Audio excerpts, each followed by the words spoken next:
Iran ने एक बार फिर साफ कर दिया है कि वो अपने परमाणु अधिकारों से पीछे नहीं हटेगा और इसके साथ ही साथ उसने अमेरिका और यूरोपीय ताकतों की संयुक्त रणनीति को भी मात देने के लिए रूस और चीन के साथ कूटनीतिक गठबंधन को मजबूत कर लिया है।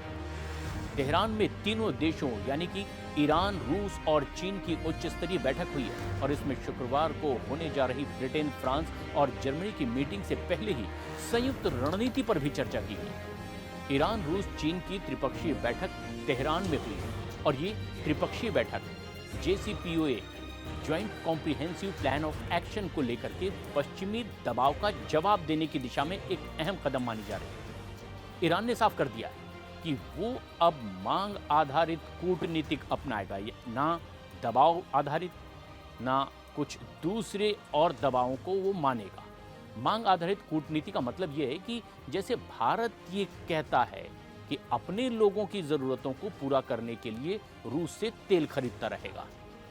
ईरान की यूरोपीय देशों के साथ में इस्तांबुल में शुक्रवार को बैठक होनी और ये बातचीत अमेरिका के परोक्ष दबाव में हो रही है, जिसमें पश्चिम चाहता है कि ईरान को JCPOA उल्लंघन का दोषी ठहराया जाए।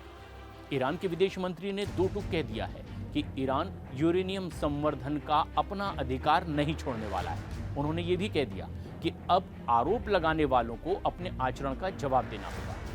America, Israel, Britain, France, Germany मिलकर के अब ईरान को एक बार फिर से दोषी ठहराने की तैयारी में और उनकी कोशिश है कि ईरान को UN या फिर IAEA के स्तर पर दबाव में ला करके उनके परमाणु कार्यक्रम को सीमित कर दिया जाए। इजरायली प्रधानमंत्री बेंयामिन नेतन्याहू इसे लीबिया मॉडल का नाम भी दे चुके हैं। रूस और चीन को ढाल बनाकर आगे बढ़ना चाहते हैं ईरान की अधिकारी। ईरान जानता है कि अगर उसे JCPOA या फिर किसी भी डिप्लोमेटिक फोरम के दबाव से बचना है तो उसे एक मजबूत रणनीतिक समर्थन चाहिए। ईरान के लिए यही भूमिका अब रूस और चीन निभा रहे हैं। ईरान ने संकेत दिया है कि अगर E3 देशों के दबाव की भाषा अपनाई गई तो वो बातचीत को स्थगित कर सकता है या फिर नया इंफ्रास्ट्रक्चर बनाने की बात भी वो करेगा।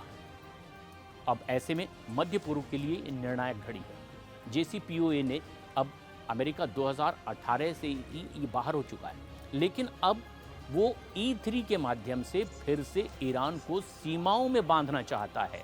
रूस और चीन के समर्थन से ईरान अब इसी तरह से यूनिपोलर ग्लोबल ऑर्डर को चुनौती देना चाहता है। इजराइल की चिंता यह है कि ईरान यदि स्वतंत्र रूप से संवर्धन करता है तो वो परमाणु हथियार बनाने की ओर आगे बढ़ जाएगा और अगर दोनों पक्षों में बातचीत नहीं बनी तो ईरान और इजराइल के बीच दूसरे राउंड का विध्वंसक जंग शुरू हो जाएगा जो पूरे मध्य पूर्व को झुलसा कर रख देगा।